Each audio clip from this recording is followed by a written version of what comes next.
Good morning, YouTube. My name is Amos Rue, and happy Valentine's Day, first off. This video is episode 19 of the Crunchyroll Reviews series, and today we are looking at the second of 3 series for the Boys Love Month on the channel. This one is Sekaiichi Hatsukoi, or fully translated, World's Greatest First Love. Yes. Alright. What is this show about? Well, it's one anime split into 3 stories. If that sounds familiar, it's because they did that same formula in Shoujo Manga, which actually worked out pretty well. Well, this is the spin-off series, and this one actually works even better. Yeah, better. As in... excuse me for a sec. As in, they took elements from the other series, worked it in here, but they also didn't overemphasize one specific element, which I'll get into now. If you watched Shoujo Manga, you know that at times in that series, they were getting their groove on. And I sat there, and when I reviewed it, I knew that you couldn't very well show this to anyone at least under the age of 13, because while they wouldn't actually show fully the act, you knew what they were doing. It was kind of for some people. This one, they don't really show that. There's a whole lot of kissing though. If that weirds you out, then you really got issues. But there's a whole lot of that. But there is some language occasionally. I made a joke on Tumblr. I said, I wanted to see somebody do a mashup of how many times Takano says the word fuck. Because I swear to you, within the first season, he says it at least 6 times. I think I stopped counting after that. Let me tell you about Takano. His name is Masamune Takano. His original surname, by the way, was Saga. Well, he is the editor-in-chief of a magazine called Emerald. And it worked for, I believe it's called Murakawa Publishing House. And they deal in Shoujo Manga. Ritsu Onodera used to work for his father's publishing company. But he wanted to make his own mark, so he went to this place, thinking that he was going to the literature department. Oops. Didn't know a fucking thing about manga, how to edit it, how to do any of that. And that's actually something that's really interesting about this series, because not only are you watching him really learn how to handle deadlines and how to deal with editing authors, because that's his job. He was an editor. They show you the process of editing and the storyboards and everything. Not only do they show you, that, but they show you 2 other steps. They show you the creation of the said storyboard and the illustrating, and they show you the sales aspect. So they show you literally in 3 different stories, 3 different parts of it. One story doesn't really get as much play, and that's Yukina and Kisa. That's the 3rd story. The 2nd story is an interesting love triangle. Chiaki, Tori, and Yanes. There's an interesting story for you, because do it this way. Tori, there's a reason I call him that, by the way, doesn't like Yanes.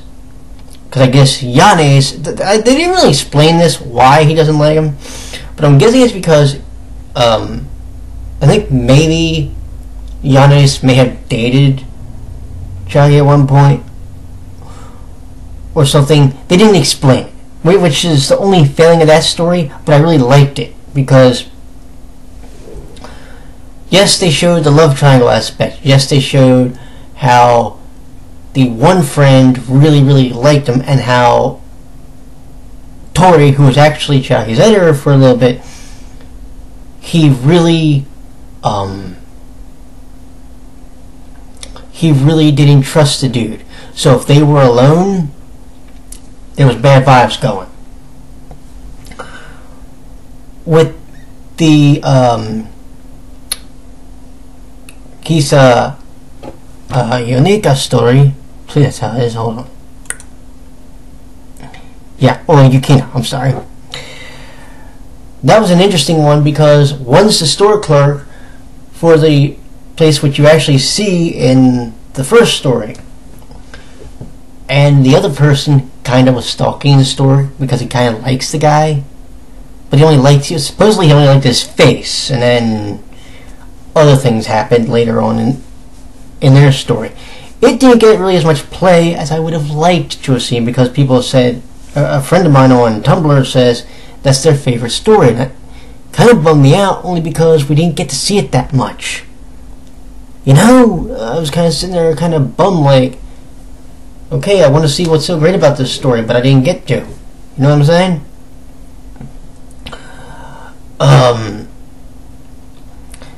But the Chiaki, it was also, I hate to say it, that third story, to me, was the most boring story that they did.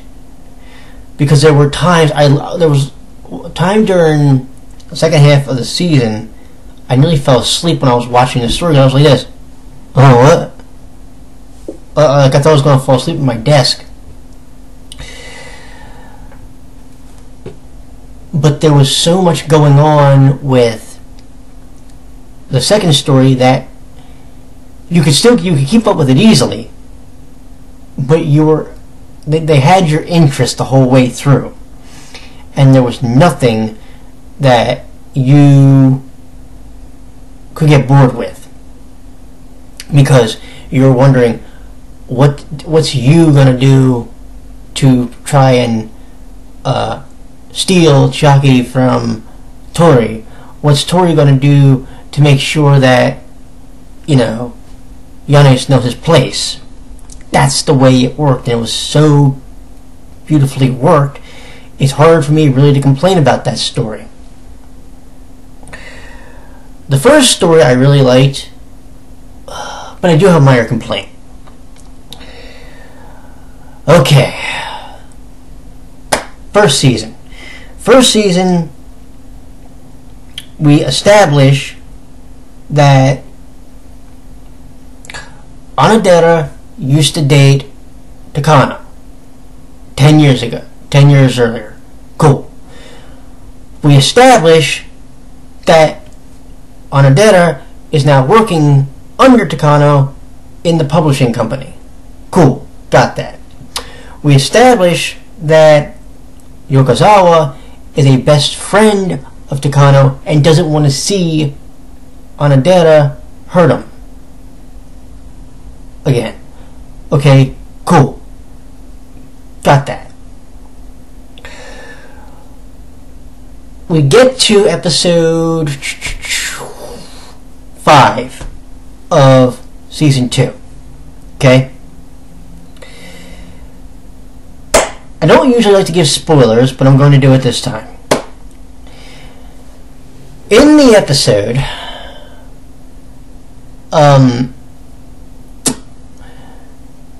Takano and Anadera have a bit of a falling out.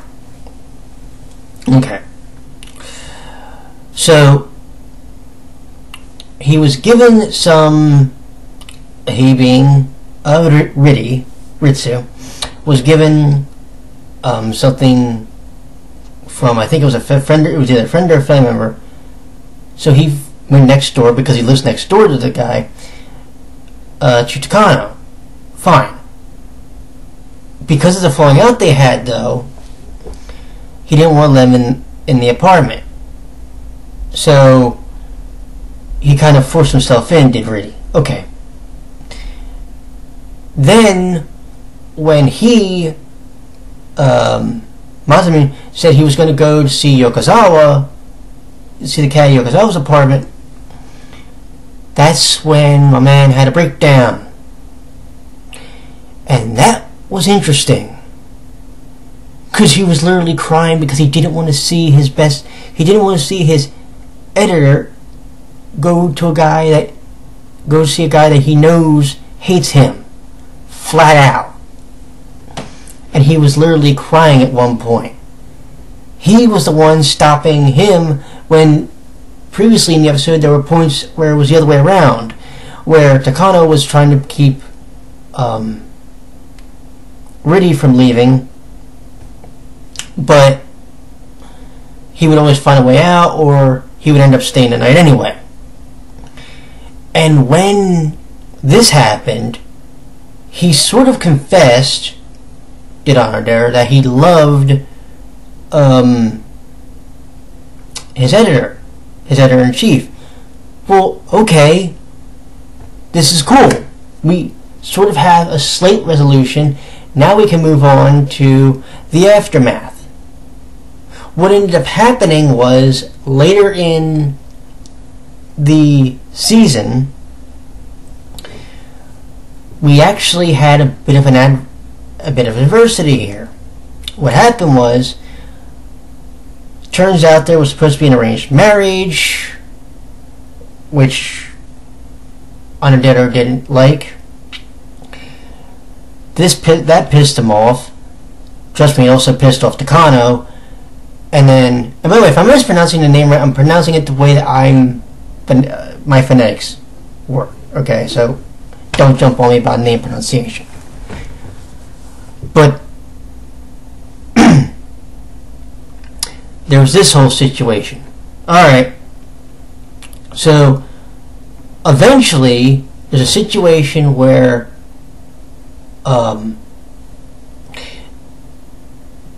Masamune gets sick and Yokozawa is at the apartment. This is towards the end of this series. What ends up happening is they get into a huge argument where we hear Riddy say the one thing that can probably completely cause Boss off guard, where he hates him. And then it gets really interesting. Like the next episode, Yokozawa ends up finding out, here's where you stand, motherfucker. And it was so interestingly done, because originally I thought the build was to episode 5. The build was to episode 11, when Takano basically told off his boss. Told off one of his co-workers, basically, stay away from the dude, you don't control me anymore. And it was so brilliantly worked. It was so brilliantly built. It was so brilliantly crafted and well done, I couldn't think of anything negative to say about it. My issue was, they were confusing me, which was the build point. And like when what happened in episode 10 happened, I originally called it the stupidest way to set up for a finale. And then I saw the way it was working. They got me hook, line, and sinker. Because I figured out after the fact what they were really building for. And then it made sense. It made sense that Takano doesn't want Yokozawa interfering in his life anymore. Doesn't want him basically being a cockblock for Onodera. Even if Riddy, and that's by the way one of his nicknames, it kind of stuck with me. Even if Riddy didn't know yet that he was truly in love with the guy, he basically didn't want him screwing with him anymore. And that took huge balls. And that earned a lot of respect from me. Because he went from being the foul-mouthed editor-in-chief to a guy who basically told somebody, you're to stay away from this kid. Don't get me wrong, Undeader's not a kid, but you stay away from this person, or we're basically really done. Just be my friend is all I want you to do. Well, he took down the chin, thank God. And then we got a really interesting final episode, which I'll let you see for yourself.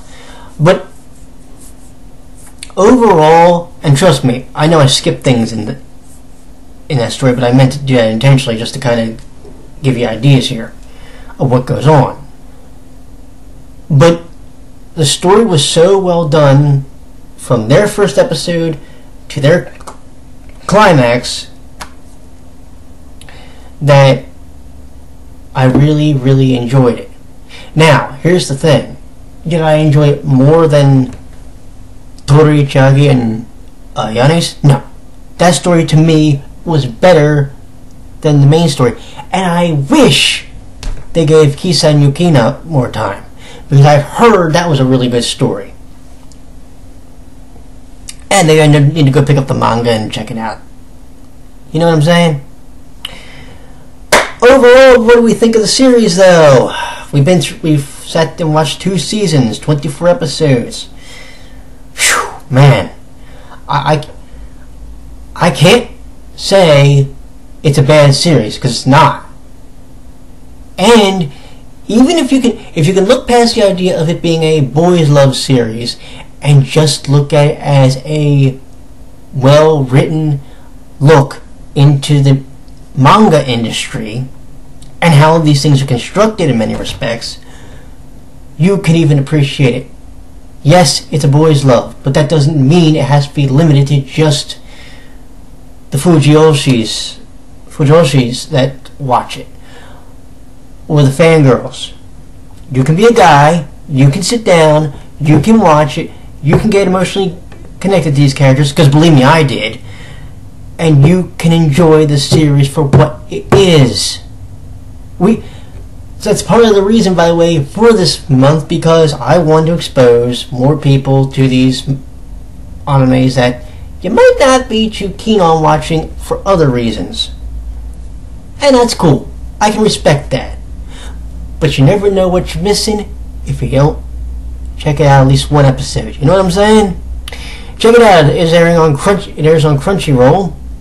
Or actually it is on Crunchyroll. All 24 episodes.